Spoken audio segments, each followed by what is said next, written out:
Namaste, greetings to all, and welcome to this episode of One Way of Thinking About It.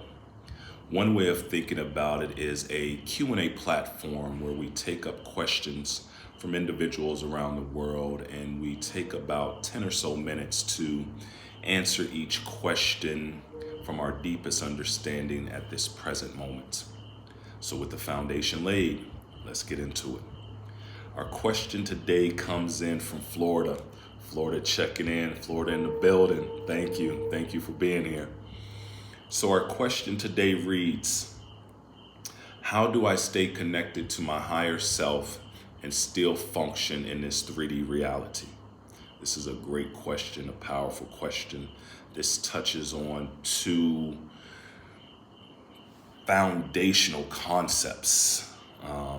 So let's start with the 3D reality.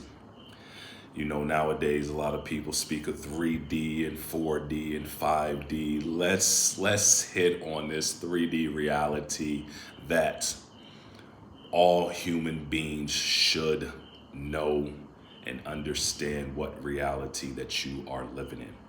So this 3D reality we are going to define today as space, time, causation. Causation meaning cause and effect.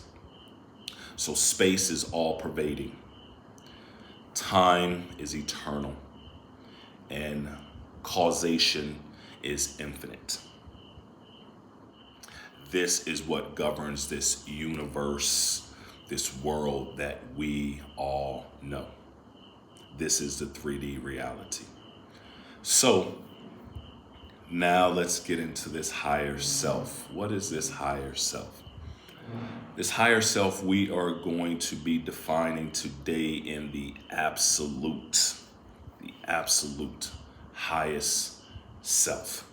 And that is God, Brahman, Allah, Atman, pure consciousness, pure awareness. This is the words that define the higher self. I like to call it existence. Oh, and we can't forget about, for our scientific people, source energy. You know, we can't forget about that one. So for today, we will be speaking of this higher self as pure consciousness, pure awareness. Okay, so with higher self defined as pure consciousness, pure awareness, the 3D reality defined as space, time, causation, cause and effect. Let's get into this question. How do I stay connected to my higher self and still function in this 3D reality? Great question, great question. This is one way of thinking about it. So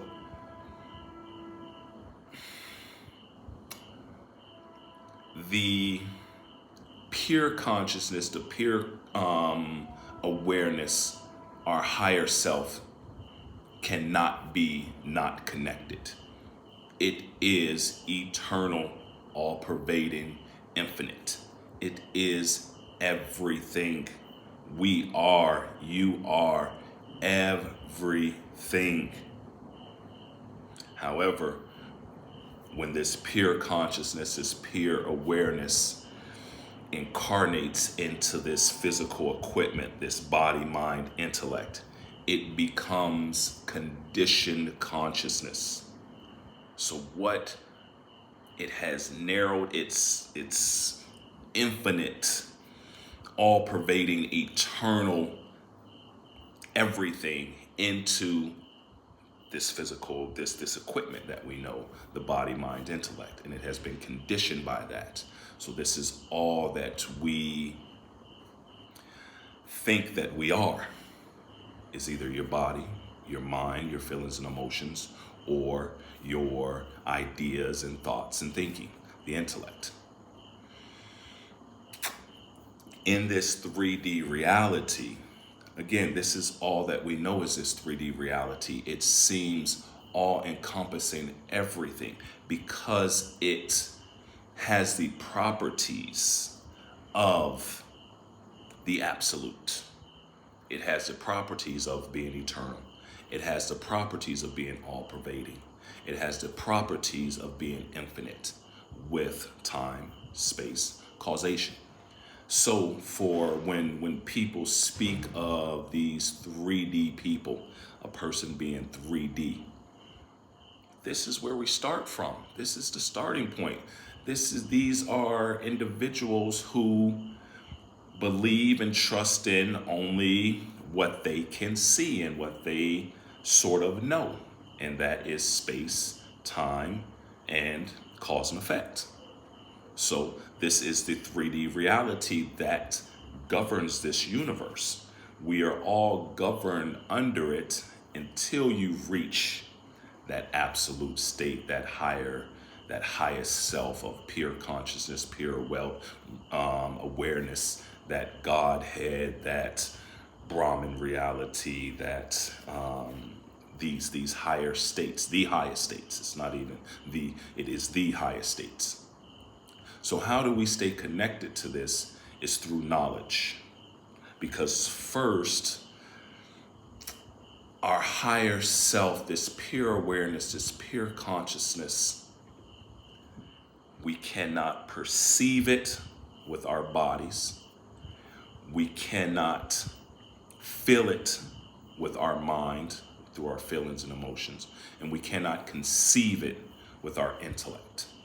It is past these human equipments that we have. That's why it's so very difficult to stay connected to it, because it's not something that you can really connect to.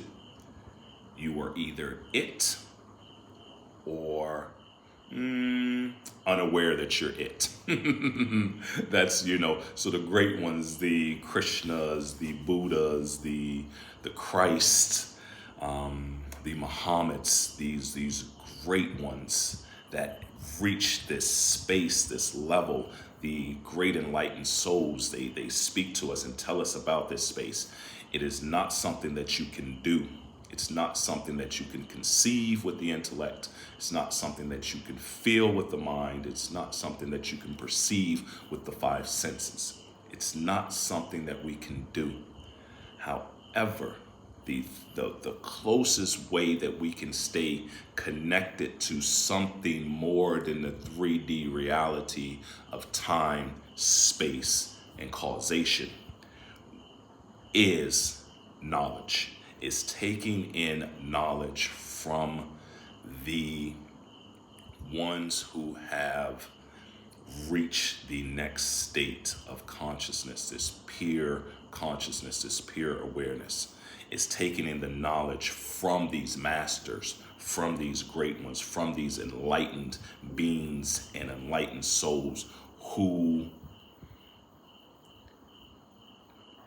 had reached this state, and they spoke to us about, in the best way that they could possibly relate back to us, what this state is, what this state is, because it's not really a feeling or something that we can conceive or something that we can perceive with our senses. So through this knowledge, this higher knowledge, this is what helps us to become objective to this 3D reality.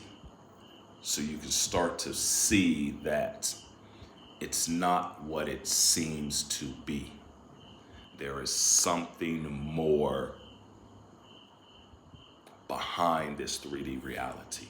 There's something more behind this physical body, this mind, this intellect. There's something behind this. What is lighting this equipment up? What is bringing life to this human being? What is bringing life to all the living creatures and plants and animals of this 3D reality? What is that behind it? What is governing all the universal laws and scientific laws? What is this